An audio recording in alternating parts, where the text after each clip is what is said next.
ইষ্টপ্রাণ দাদা মায়েদের প্রত্যেককে জানাই আমার আনন্দিত জয়গুরু। আশা করি আপনারা ঠাকুরের দয়ায় বেশ ভালো আছেন। আমিও ঠাকুরের দয়ায় বেশ ভালোই আছি।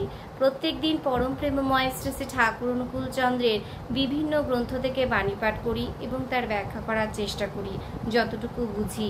সেই ভিডিওগুলো আপনারা কিন্তু সবাই দেখেন, শোনেন এবং আপনাদের ভালো লাগে বলে সেই ভিডিওগুলো কিন্তু সবার কাছে শেয়ারও করেন। সত্যি আমার বলার ভাষা নেই কি বলে যে আপনাদের ধন্যবাদ দেব। কিন্তু হ্যাঁ, আমরা কিন্তু সবাই পরমপিতার কাজ করছি, তাই আমরা পরমপিতার কাজ যাতে সবাই মিলে খুব সুন্দরভাবে করে যেতে পারি, এগিয়ে যেতে পারি, সবাই সবার পাশে থাকার চেষ্টা করব। সবাইকেই বলছি। তাও আজকে আবারও আপনাদের এক বিশেষভাবে অনুরোধ করছি, ভিডিওটা স্কিপ না করে অবশ্যই একটু শুনবেন। ভিডিওতে শেষে অবশ্যই আমাকে একটু কমেন্টস করে জানাবেন যে আমি যে ব্যাখ্যা করার চেষ্টা করছি তা সঠিক হচ্ছে কিনা। সবাই আপনারা কমেন্টস করেন, সত্যি আমার খুব ভালো লাগে। আমি আপনাদের কাছ থেকে ভীষণভাবে প্রেরণা পাই।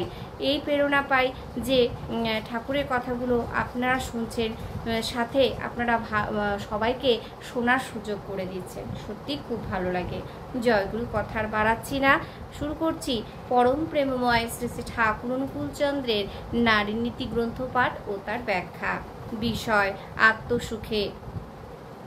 নিজের সুখ বা সমৃদ্ধির জন্য তোমার স্বামী দেবতার কাছে কিছুই প্রার্থনা করিও না।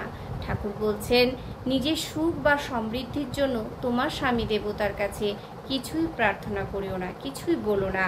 উহা বরং পাওয়ার অন্তরায়। উহা কি? উহা বরং পাওয়ার অন্তরায়। কিন্তু তোমার সেবা, কিন্তু আমার সেবা যদি তাহাকে ইষ্টে জীবনে যশে ও বিবর্ধনে উন্নত উচ্ছল করিয়া দেয়, এত পাইবে ভরপুর হইয়া যাইবে। আর তোমার এমনতর পাওয়ার বিবর্তনে তাহাকে আরো উন্নত উচ্ছল করিয়া দিবে।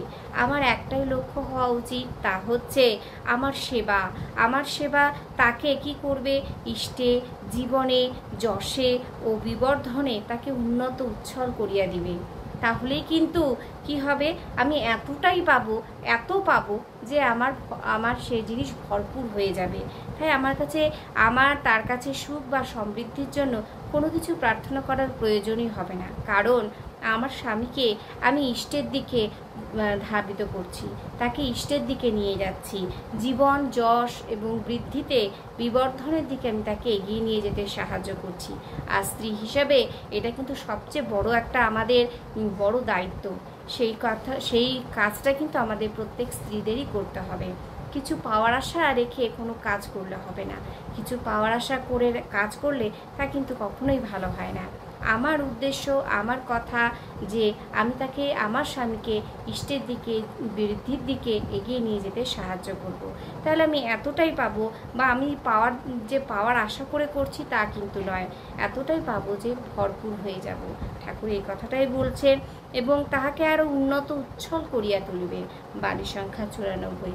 জয়গুরু, প্রত্যেককে সবাই ভালো থাকবেন, সুস্থ থাকবেন। আমি কিন্তু ভিডিও কখনো বড় করি না, খুব অল্প সময়ের মধ্যে ভিডিও করি। তো কেমন লাগছে অবশ্যই জানাবেন। সবাই ভালো থাকবেন, দেখা হচ্ছে পরবর্তী ভিডিওতে। জয়গুরু। আর ভিডিওটা কেমন লাগছে, সঠিক হচ্ছে কিনা অবশ্যই কিন্তু জানাবেন। জয়গুরু।